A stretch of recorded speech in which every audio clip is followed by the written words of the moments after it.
Lumahok sa kilos protesta si Aline Andamo bilang pagtutol sa presensya ng US military sa Pilipinas. Si Representative Arlene Brosas isinulong ang proteksyon ng LGBTQIA+ sa Tarlac. Tutol si Teddy Casino sa dredging operations sa Occidental Mindoro. Suporta sa mga lokal na leader ang binigyan diin ni Senator Pia Cayetano sa Nueva Ecija. Reforma sa K-12 system ang isinusulong ni David De Angelo. Pagpapalakas ng mga korte laban sa korupsyon ang nais ni Atty. Angelo de Alban. Lumahok sa prayer vigil si Mimi Doringo at Amira Lidasan bilang pagtutol sa militarisasyon sa Bugsok, Palawan. Pagtuldok sa political dynasties ang tinalakay ni Luke Espiritu.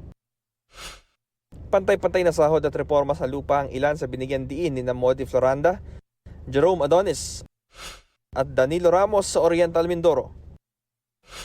Pagpapalawig ng OFW Hospital ang sinusulong ni Senador Bongo. Sa Pangasinan, naglatag ng plano sa food security si Ping Lacson.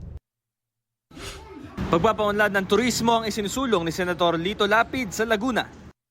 Nakiisa sa araw ng kagitingan sa Lanao del Norte si Congressman Rodante Marcoleta. Nag-ikot si Kiko Pangilinan sa ilang palengke at farm sa Pampanga. Hinikayat naman ni Ariel Querubin ang mga kabataan na ipaglaban ng bansa. Nangampanya naman sa Navotas at Malabon si Willie Revillame. Kinundina ni Senator Francis Tolentino ang bagong pangharas ng China sa West Philippine Sea.